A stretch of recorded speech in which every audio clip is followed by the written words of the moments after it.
네, 다들 반갑습니다. 오늘 그 임상 및 상담 심리 관련 자격증 통합 설명회에 참석해 주신 여러분들 환영하고요. 어, 그럼 지금부터 제 통합 설명회 한번 시작해 보겠습니다. 네, 먼저 입장하신 분들은 채팅창에 본인 이름 올려주시고요. 특히 이 참석하신 아이디가 이제 실명이 아닌 분들은 이제 꼭 이름 올려주시기 바래요.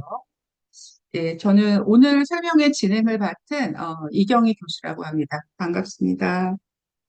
네, 그, 네, 먼저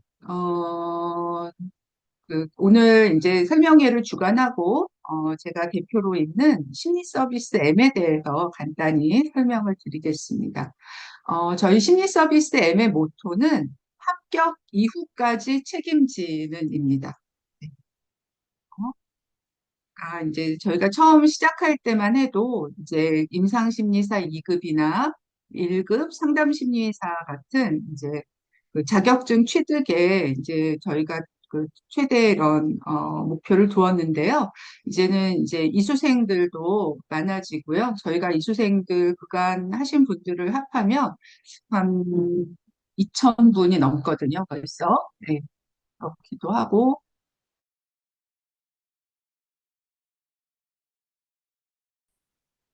그러니까 이제 이수하신 분들, 또 합격하신 분들이 이후에 이제 여러 가지 정보나 보수 교육 이런 것들도 필요하셔서 저희가 이제 합격 이후에도 여러분들을 책임지는 또는 이수 이후에도 책임지는으로 모토를 잡고 있습니다.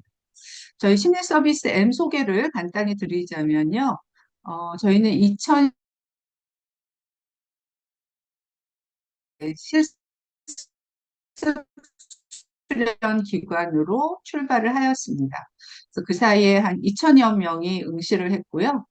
응시생 대비 합격률은 50% 이상, 최근에는 거의 60% 유지하고 있습니다. 그리고 2015년부터는 한국상담심리학회의 상담심리사 2급 수련 과정을 진행 중이고요. 250명, 이게 더 될 것 같아요. 최근에는 상담심리사 수련하시는 분들이 굉장히 많아졌거든요. 그리고 자격증 취득하신 분들도 100명 이상 되고 있습니다. 그리고 2019년부터 임상심리사 1급 자격증 취득하고 있고요. 300명이 이수해서 취득자도 역시 100명 이상. 그리고 한국상담심리학회 상담심리사 1급 과정. 그래서 명실공히 저희는 벌써 한 15년 가까이 된 이제 공인된 임상 상담 분야 자격증 실습 수련 기반으로 보시면 됩니다. 그리고 아까 이제 저희가 합격 이후까지 책임지는 이라는 모토를 말씀드렸잖아요. 그런 것처럼 이제 지금 현재는 멤버십 과정을 운영하고 있습니다. 그래서 그 이수생들에게 심리검사 활용이나 이상심리 이론, 임상 사례를 경험할 수 있는 기회를 제공드리고 있어요. 멤버는 한 1,000여 명 이상 되고 있습니다. 그리고 이제 이수생이 아닌 오늘 여러분들처럼 이렇게 설명회 듣고 이쪽 분야에 대해서 관심을 가지고 알아보는 분들을 위한 예, 일반 멤버십도 작년부터 운영해서요. 한 지금 현재는 네, 200분 정도가 계세요. 네, 제 소개 잠깐 드릴게요. 저는 이제 현재 심리 서비스 M 대표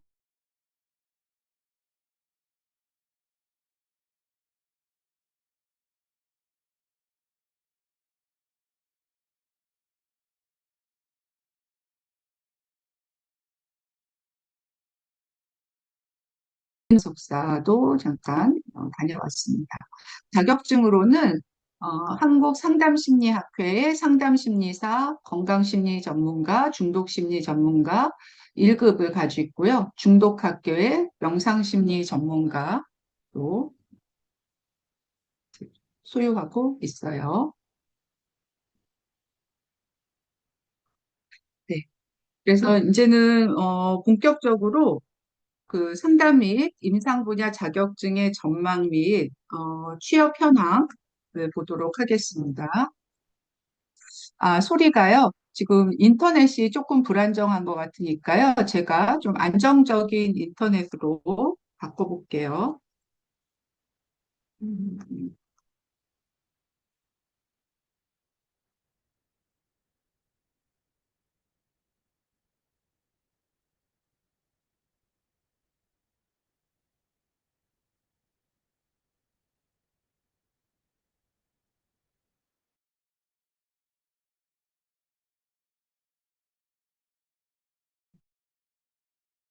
제가 이제 개인 핫스팟으로 연결을 해서 조금 안정적이 됐을 텐데 또 좀 끊기면 알려주십시오. 네.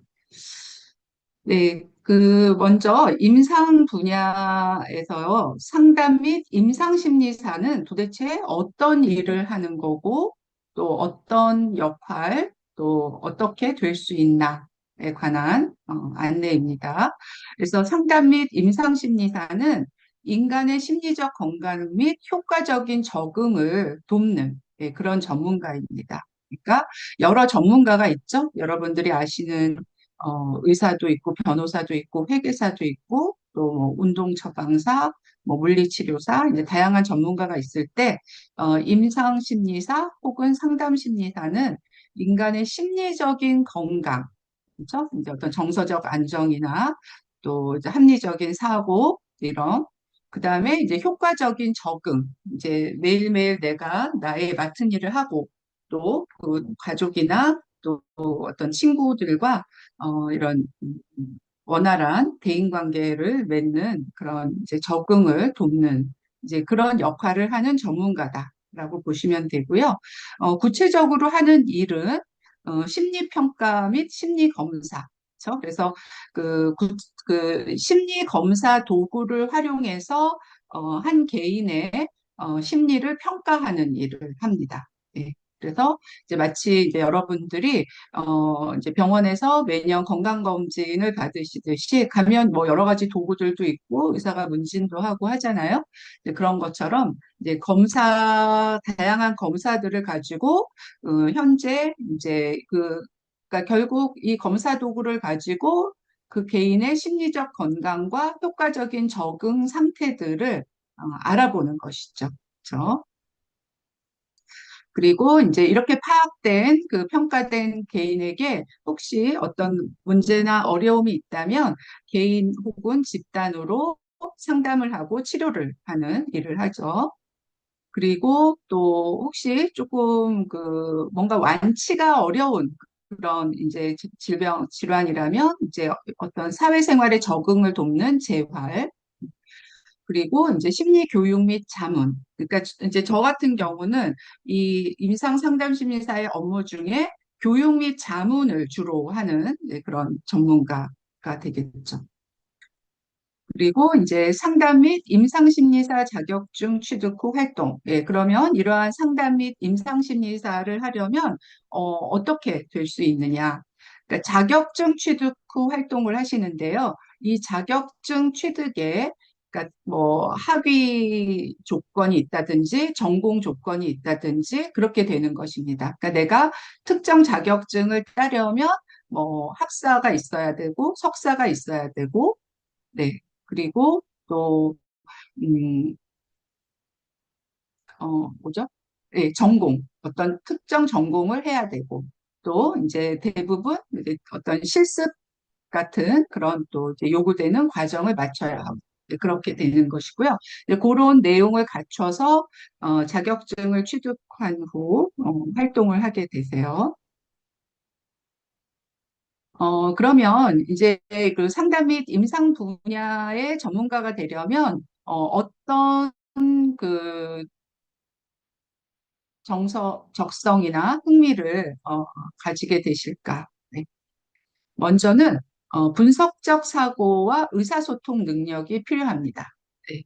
이 분석적 사고는 앞서서 이제 우리 이 전문가들이 한 사람을 알아볼 때 검사, 사용하고 또 그걸 사용해서 심리 평가라는 걸 했잖아요. 그러니까 이제 그런 검사를 분석하고 파악하고 해석할 수 있는 그런 분석적 사고. 또 의사소통이라는 건 능력은 왜 필요하냐면 이 심리 상담의 그 가장 중요한 도구는 대화예요. 우리는 이제 뭐 다른 어떤 걸 사용하지 않습니다. 네. 물론 이제 검사가 있지만 이제 검사는 어떤 진단을 하기 위해서 필요한 것이고 이제 실제 상담이나 치료로 들어가면 어, 대부분은 이제 대화를 통해서 진행하기 때문에 의사소통 능력이 필요하죠. 그렇죠? 네, 그래서 이제 이런 분석적 사고와 의사소통 능력을 가지고 내담자의 심리적 문제와 성격 파악을 하게 됩니다.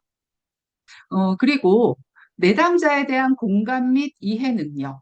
예, 그래서 이제 그 대화를 통해서 하다 보고, 그리고 또 어쨌든 다루는 문제들이 그 아주 내 앞에, 내 안에 내 내밀한, 그리고 그 본인도 이제 내담자 자신도 잘 모르는 그런 이제 깊은 문제이기 때문에 이제 그런 것들을 끄집어내고 또 이렇게 소통이 하고 진행이 되려면 일단 이해해야 되고 또 이해한 바를 이렇게 전달해 줄 수 있는 공간.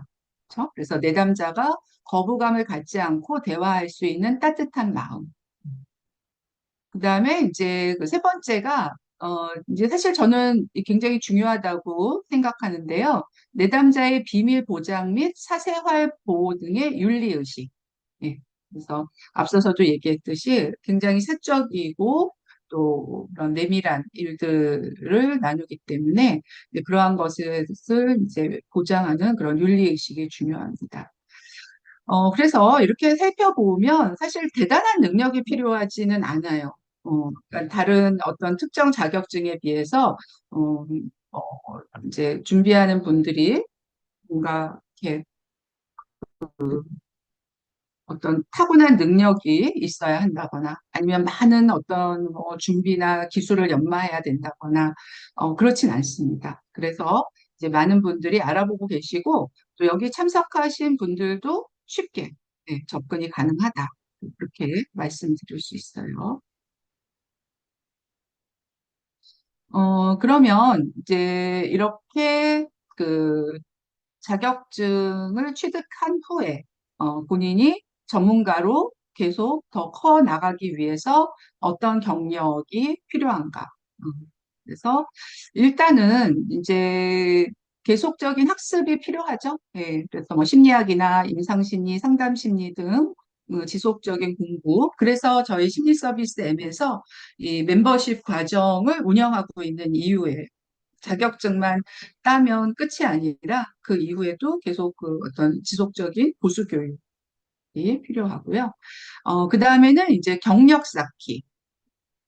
그래서 이제 내가 자격증 취득하자마자 굉장히 뭔가 이렇게 그럴듯하고 안정되고 보장된 직업을 가질 수 있는 분야는 아닙니다. 사실 세상에 그런 분야는 없어요. 네.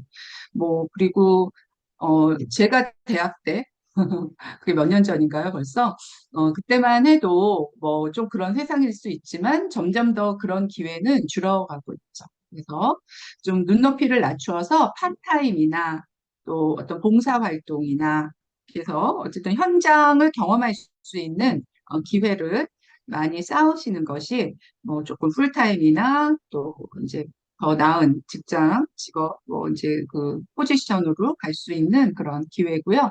그래서 저희 심리 서비스 M에서는 요런 이제 본인이 이런 어떤 포지션을 그냥 이제 그 취업할 수 있는 그런 기회를 찾을 수 있도록 이제 안내 프로그램도 마련하고 있어요.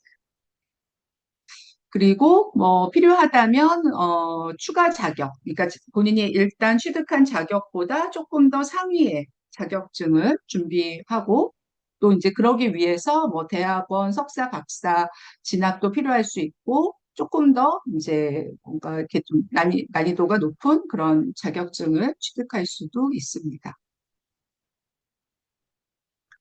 그러면 이 분야의 일자리 전망은 어떤지 살펴보겠습니다. 일단 일자리 전망은 매우 밝다라고 보시면 돼요. 그래서 그 이유는 첫 번째, 인구 및 사회 구조 변화에 따른 개인의 상담 및 치료 수요 증가로 에서 찾을 수 있습니다. 음. 그래서 뭐 고령화나 핵가족화, 1인 가구화에 따른 상담 기관 이용 증가. 그렇죠? 그러니까 예전에는 그냥 대가족 내에서 뭐 이제 그, 그 어떤 정서적 필요나 또 어떤 사회적 지지망들이 이루어졌던 게 이제는 뭐 혼자서 있다거나 아니면 되게 핵가족이기 때문에 그런 것들을 이제 상담 또는 임상 전문가를 찾을 수밖에 없는 그리고 이제 뭐 미술이나 놀이, 음악 치료 같은 이런 이제 매체 치료 같은 것들이 활발하게 협업해서 이제 이루어지고 있고요. 그 다음에 이제 두 번째, 사실 저는 이 부분이 제일 그 큰 변화라고 생각이 돼요. 심리 상담에 대한 인식 변화입니다. 그래서 개인의 심리적, 정서적 대인관계 문제에 대한 상담 및 치료의 필요성이 커지고 있죠. 그래서 요새는 뭐 대중 그 어떤 드라마나 그 매스컴 그러니까 에서도 꼭 그 어떤 뭐 주인공이든 거기 등장인물이든 이제 심리 상담을 받는 병행하는 뭐 그런 내용들이 심심치 않게 나오고요. 그다음에 이제 본인이 심리 상담을 한번 이제 받아본 분들도 많고 받아보고 싶어 하는 분들도 많고 또 그 이제 정부에서 지원 같은 것들이 많이 되어서 받아볼 수 있는 그런 기회도 예, 많아지고 있는 것도 사실이에요. 그렇죠? 그리고 이제 심리 상담에 대한 접근이 거부권이 낮아지고 있다. 그다음에 법, 제도, 정부 정책의 변화. 그래서 사회복지 확대 및 병원, 공공기관 일자리의 확대. 그래서 이게 이제 제가 뭐 사실 다른 나라 사정까지는 잘 모르는데요. 이제 우리나라에서의 굉장히 특징입니다. 그러니까 이 심리 상담이 어떤 복지나 사회 서비스의 일환으로 제공되고 있다는 것. 네. 그래서 각종 바우처라든지 또 작년부터 진행된 뭐 전국민 마음 투자 사업. 제가 이제 저희 수련생들 수련을 해보니까요. 이걸로 상담받는 분들이 굉장히 많으시더라고요. 네. 그래서 이제 또 이제 다양한 기관에서 이제 심리 상담을 이제 제공하고 또 그렇게 이제 그 비용에 부담 없이 받으실 수 있는 그런 기회가 늘어나고 있어요. 음, 네. 그래서 이제 상담 및 임상심리사 취업자 전망수를 보면 한국 직업정보 재직자 조사에서 이제 2017년에 진행한 것인데요.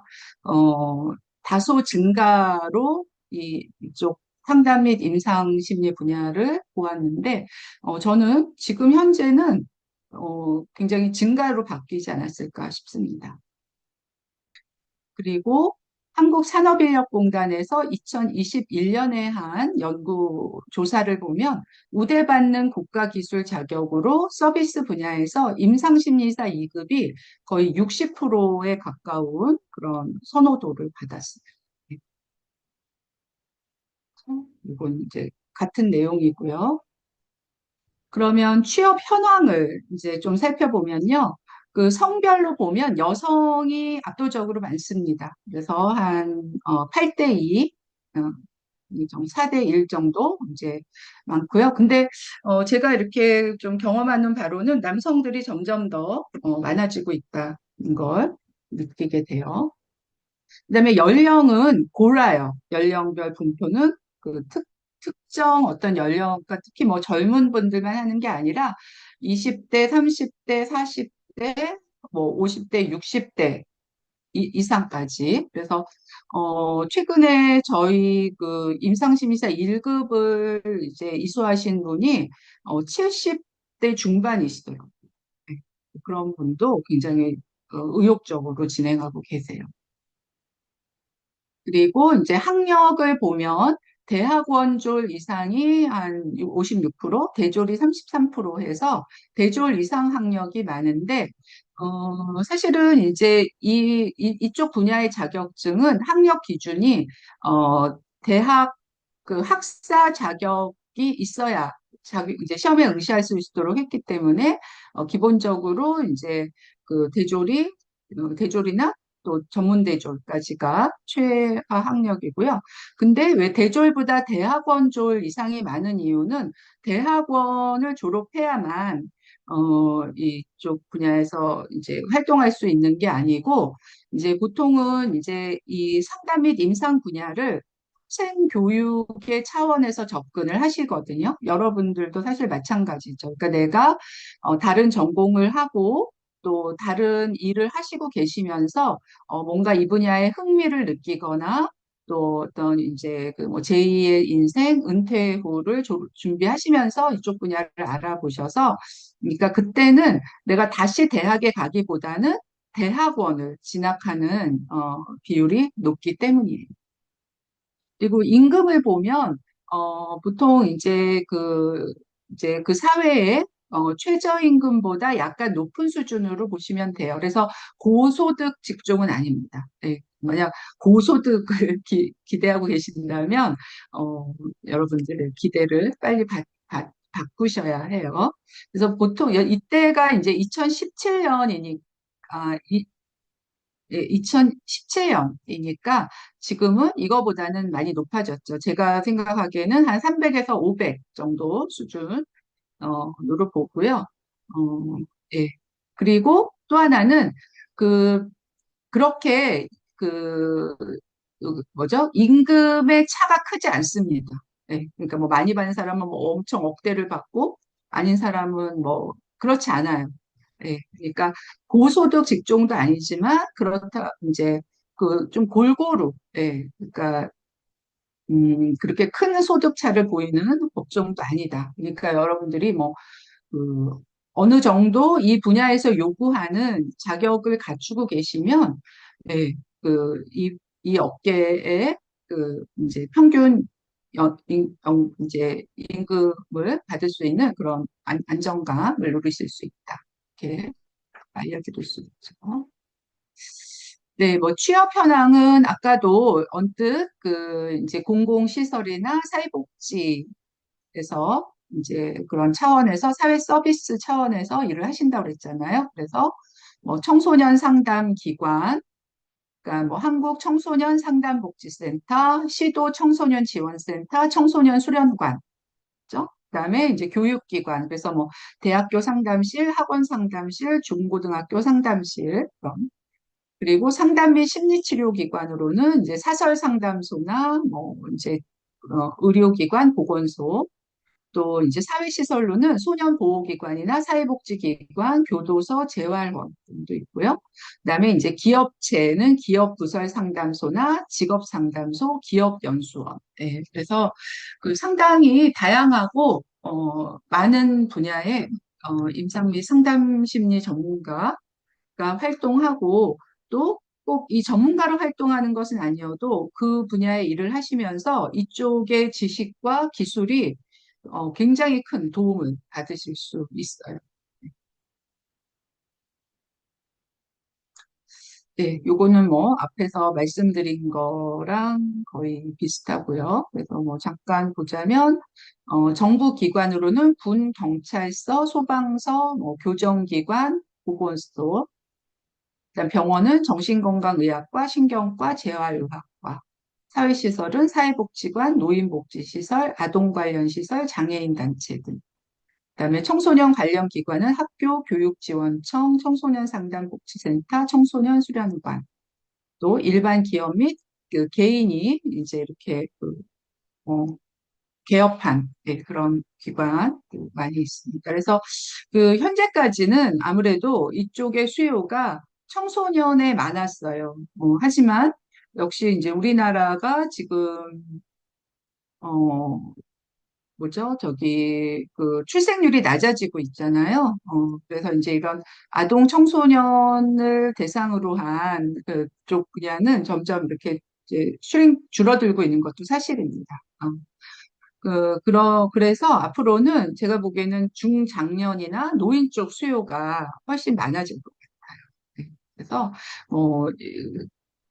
무슨 이런 뭐 교육이나 사교육 업계처럼 출생률이 줄어들어서 뭐 일자리가 줄어드는 그런 염려는 안 하셔도 된다.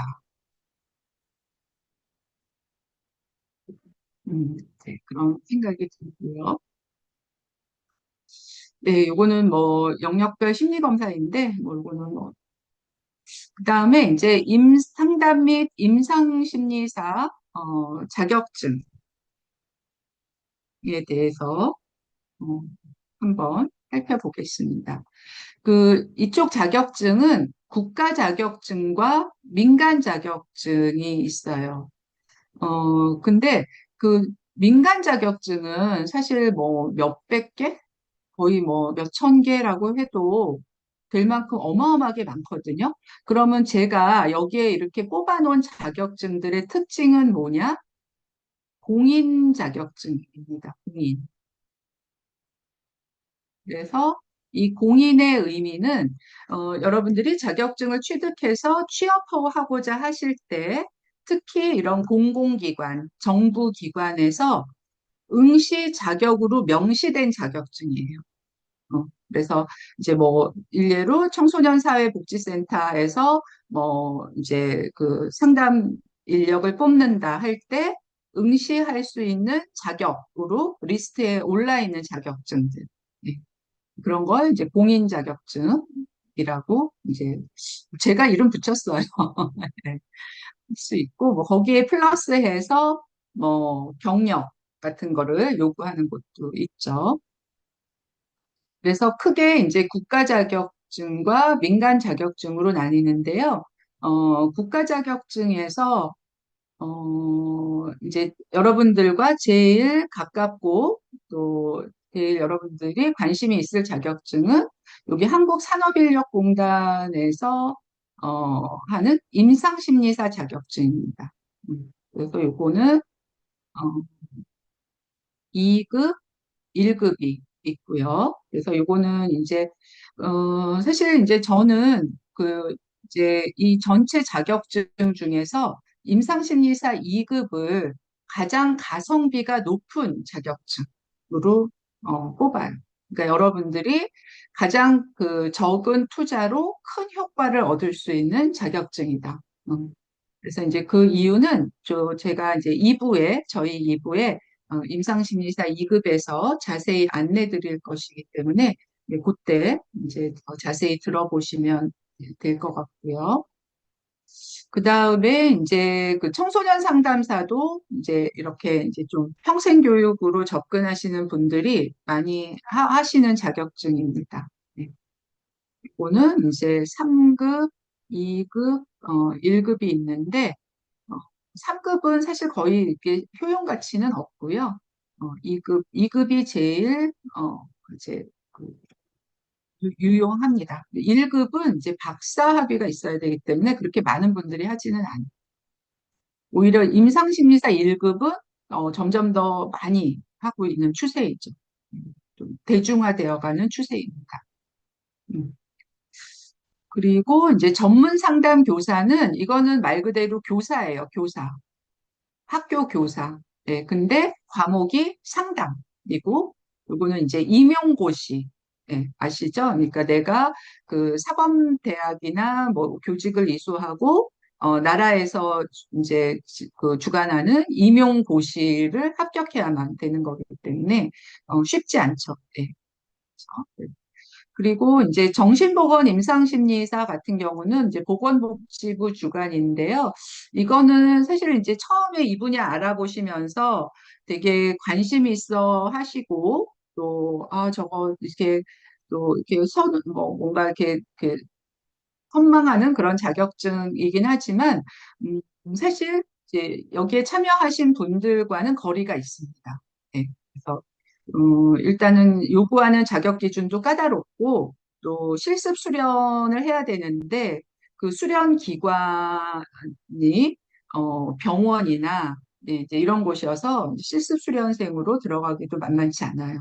그래서 이제 요거는 이제 조금 이제 심리학과가 있는 대학의 대학원에서 임상심리를 전공한 그런 좀 젊은 친구들이 이제 그런 병원 수련도 받고 따는 자격증이어서 그냥 여러분들을 그냥 염두에 두시지 않으면 돼요.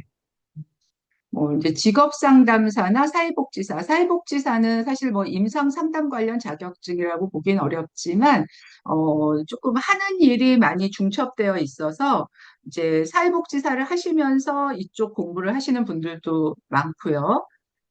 또 이제 이쪽 자격증을 가지고 계시지만 또 현장에서는 사회복지사로 활동을 하시는 분들도 많이 있습니다.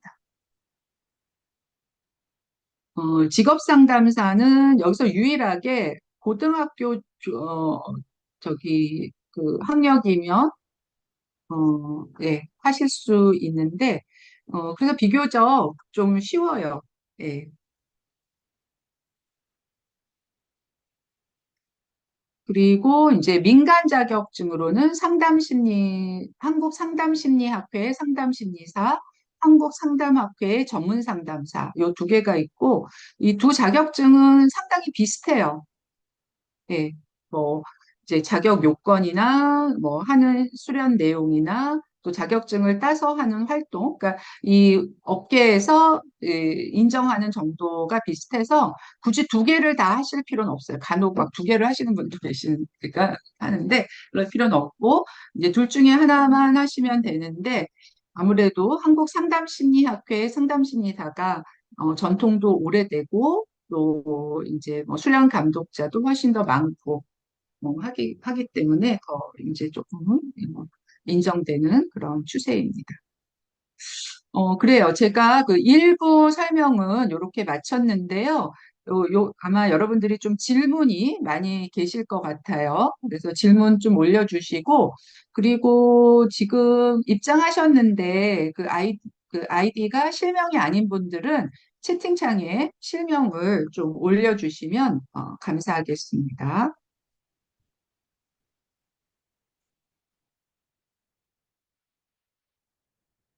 네, 감사합니다. 네, 뭐 질문을 조금 올려주세요.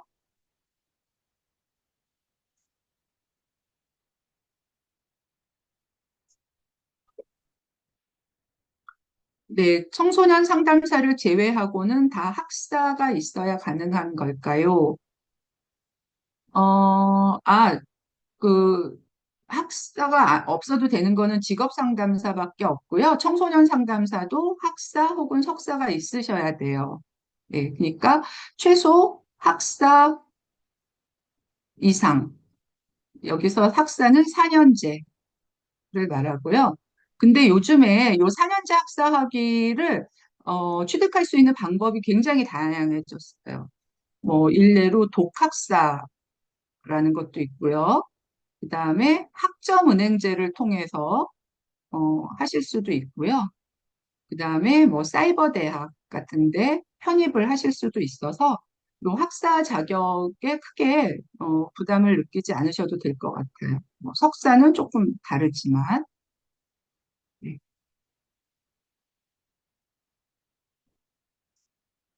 네, 그렇습니다. 또 다른 질문 있으시면. 네. 그러니까 요 개별 자격증의 뭐 요건이나 내용 같은 것들은 저희가 이제 2부에 준비되어 있기 때문에 그거 외에 이제 앞에서 제가 설명드렸던 뭐 현황이나 전망 또 자격증 전반에 관한 질문을 해주시면 될 것 같고요. 그 다음에 이제 저희가 이제 오늘 이렇게 좀 저희 설명회가 길잖아요. 그래서 전부 다 참석하시기는 좀 어려우실 거거든요. 그래서 이제 이후에 진행되는 설명회 아니면 또 현재 진행된 설명회도 좀 늦게 입장하셔서 이제 다 못 들으신 분들은 제가 지금 채팅창에 올려드리는 이제 링크를 작성하시면 저희 오늘 이 설명회 자료와 녹화 영상 받으실 수 있고 또 앞서서 잠깐 말씀드렸던 저희 멤버십에 가입하실 수도 있으니까 저희 여기 설명에 후기 링크 작성해 주세요. 제가 지금 채팅창에 올려드렸습니다. 네, 그, 질문이 크게 없으시면 그러면 이제 2부로 넘어갈게요. 그 개별 이제 자격증에 대해서 좀 더 관심이나 질문들이 있으신 것 같습니다. 네, 그래서 이제 지금부터는 저희 임상심리 상담심리 분야, 임상심리 상담심리 분야 전문 자격증의 이제 구체적인 자격증 내용을 한번 살펴볼게요. 요 앞에 저희 심리 서비스 M에 대한 소개는 앞서서 드렸기 때문에 따로 드리지는 않겠습니다. 네, 그래서 2025년 심리 서비스 M 프로그램에서 먼저 임상심리사 2급 실습 과정에 대해서 알아보겠습니다. 네, 임상심리사 2급은 앞서서 잠깐 말씀드렸듯이 시행처는 한국산업인력공단이에요. 한국산업인력공단은 이제 우리나라에서 국가 자격증을 관장하는 그 기관이어서요. 여기서는 제가 뭐 정확히 모르지만 뭐 한 만 개 이상의 자격증을 관장을 할 거예요. 네. 근데 이제 그 중에서, 이제 이 임상심리사 2급, 1급, 또 청소년 상담사도 사실은 이제 산업인력공단에서, 그러니까, 이제 발행처는 여성가족부인데, 이제 시험이나 뭐 이런 것들은 이제 산업인력공단에서 이제 하고 있습니다. 그다음에 그러면 이 임상심리사 2급을 응시하려면 그러니까 이제 시험을 보는 거예요. 시험을 보려면 일단은 여기 대학 졸업자 및 졸업 예정자. 그래서 이게 이제 4년제 대학입니다. 그래서 간혹 이제 2년제, 3년제 이제 이렇게 대학을 이제 나오신 분들은 어, 이제 아까 앞서서 말씀드렸던 뭐 학점은행제나 이런 것을 통해서 편입을 하시거나 해서 그 4년제 학사학위 자격을 취득을 하셔야 되죠. 네. 예, 그래서 그렇게 4년제 학사학위가 있으면서 임상심리와 관련해서 1년 이상 실습 수련을 받으시면 돼요. 그래서 제가 아까 그 임상심리사 2급이 가성비가 제일 좋은 자격증이다. 이렇게 말씀드렸잖아요. 그 이유가 여기 있어요. 뭐, 물론 경우에 따라서는, 4년제 학사학위도, 큰 거 아니냐, 이렇게 하시겠지만, 사실 이제 우리나라는, 대학 졸업률이, 최근에는 뭐 80%? 그죠? 이전에도 그렇게 낮지는 않았고요. 특히 이제 사이버 대학이나 학점은행제가 생기면서 이 학사 학위를 할 수 있는 기회가 굉장히 넓어졌어요. 근데 또 하나 좋은 게 그 전공을 과 무관하다는 거예요. 그렇죠? 그러니까 내가 이제 그 4년제 학사학위가 있는데 이쪽 전공이 아니야. 하지만 이쪽 분야를 알아보고 또 자격증도 취득하고 또 활동하고 싶어 할 때 즉시 내가 굳이 또다시 학교나 공부를 하지 않아도 취득할 수 있는 자격증이라는 거죠. 그렇죠? 네. 요게 굉장히 큰 메리트예요. 그래서 이런 분이 1년 이상 실습 수련만 받으시면 응시가 가능해요. 그래서 시험은 두 번을 봅니다. 두 번을. 그 필기, 실기인데 여기서 필기는 그 객관식 시험이에요.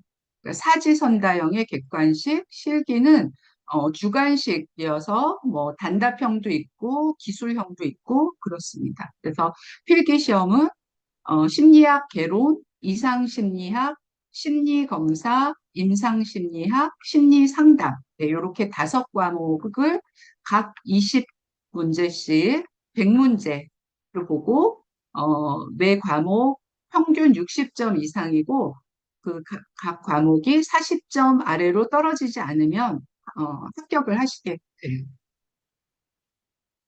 그리고 이렇게 필기에 합격하시면 그다음에 이제 실기 시험에 응시하셔야 되는데요. 요거는 말씀드렸다시피 임상 실무라고 하지만 사실 이제 요 내용입니다. 요 내용을 주관식으로 시험을 보시고 20문제가 출제되는데 60점 이상이면 합격이세요. 또 그렇게 되게 되는데 혹시 여기까지 질문 있으시면 받아볼까요? 그 임상심리사 2급 취득 요건과 관련해서.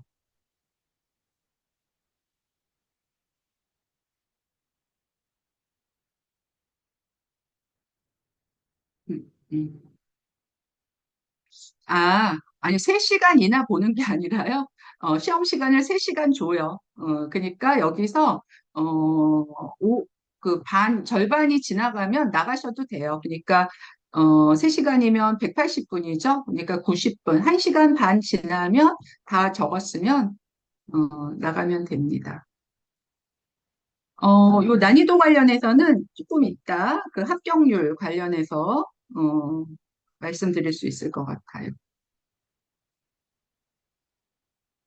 실습 수련의 내용도 저희가 그 심리 수업 시스템 프로그램 안내하면서 이제 설명을 드릴게요.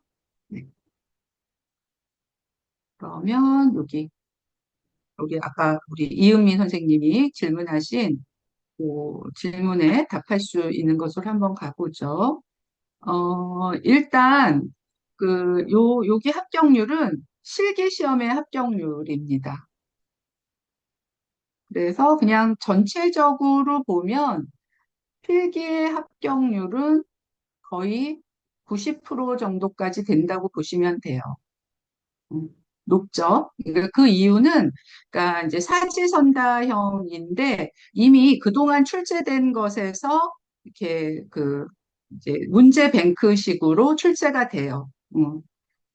그리고 사지선다형이기 때문에 내가 그 문제를 정확히 잘 몰라도 이렇게 이제 대충 보고 이제 내가 기존에 이렇게 공부했던 거라면 맞출 수 있다는 거예요. 그 네 개 중에 하나를 고르면 되는 거니까. 그래서 이제 내용이 쉬워서나, 그러니까 필기와 실기의 차이가 내용이 크게 차이가 나서가 아니라 시험 보는 방식의 차이로 인해서 합격률의 차이가 많이 나요.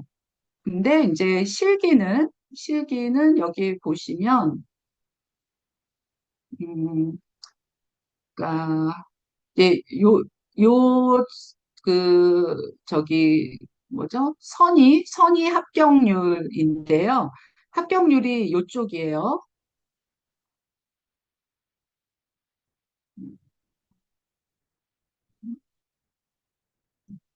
여기가 합격률인데, 이렇게 보면은 지금 뭐, 낮을 때도 있고 좀 높을 때도 있는데 보통은 한 40%, 40% 정도를 이제 왔다 갔다 해요. 그래서 실기 합격률은 한 30에서 40% 사이. 그러니까 필기에 비하면 많이 낮죠. 그렇죠? 네. 근데 이 이유는 주관식이기 때문이에요. 주관식은 이제 여러분 생각해 보세요. 이렇게 외워서 써야 되잖아요. 그러니까 아무래도 이제 시험 방법에서 조금 어려움이 있습니다. 그리고 그다음에 이제 또 하나가 여러분들이 요 합격률 관련해서 알아두셔야 될 게, 음, 네. 요 24년의 합격률이 지금 한 40 몇 프로 정도 됐거든요. 어, 그러니까 보세요. 그러니까 2023년에 임상 2급 합격률은 42.2%예요. 근데 이제 임상 2급은 1년에 3번 시험을 봅니다. 그래서 이제 필기는 2월, 5월, 8월 이렇게 보고요. 이후에 실기는 뭐 4월, 7월, 11월 이렇게. 그래서 한 2달까지는 안 되고 한 6주 정도 차이를 두고 이제 시험을 보게 되는데 요때가 작년에 2024년에 첫 번째 시험은 67%였어요. 굉장히 높죠? 근데 두 번째는 23%. 거의 3분의 1로 떨어졌어요. 그러니까 첫 번째 시험이 쉬웠던 영향일기가 크죠. 그렇죠? 그리고 세 번째는 36%. 그래서 평균이 42%여서 여러분들이 단순히 그 연도의 합격률만 보고 아, 한 40%가 붙는다 이렇게 생각하시면 안 되고 그 내가 시험 보는 회차마다 좀 편차가 있어서 1회 이상 도전이 필요하다. 그러니까 내가 운이 좋게 처음 본 시험이 67%일 때면 너무 해피하지만 23%일 때 봤다면 10명 그 뭐죠? 10명 중에 2명밖에 안 된 거잖아요. 그러니까 그럴 때는 용기를 잃지 말고 한 번 혹은 두 번 더 보는 그런 도전 의식이 필요하다. 네. 힘들다고 여겨지실 수 있는데요. 다른 시험도 마찬가지예요. 네. 음, 그래서 조금 꾸준한 노력, 그리고 이제 여러분들이 아까 이제 실습 수련 내용을 이제 물어보셨는데, 어, 임상심리사든 모든 자격증은 시험에 합격해야만 자격증을 따는 거예요. 내가 뭐 실습 수련만 이수했다고 자격증이 주어지는 게 아니거든요. 그래서 실습 수련을 선택하실 때 꼭 내가 시험에 합격할 수 있는 그런 지원, 서비스, 프로그램까지 포함되어 있느냐를 잘 보셔야 됩니다. 그래서 아까 잠깐 말씀드렸다시피 임상심리사 2급은 1년에 3번 보고요.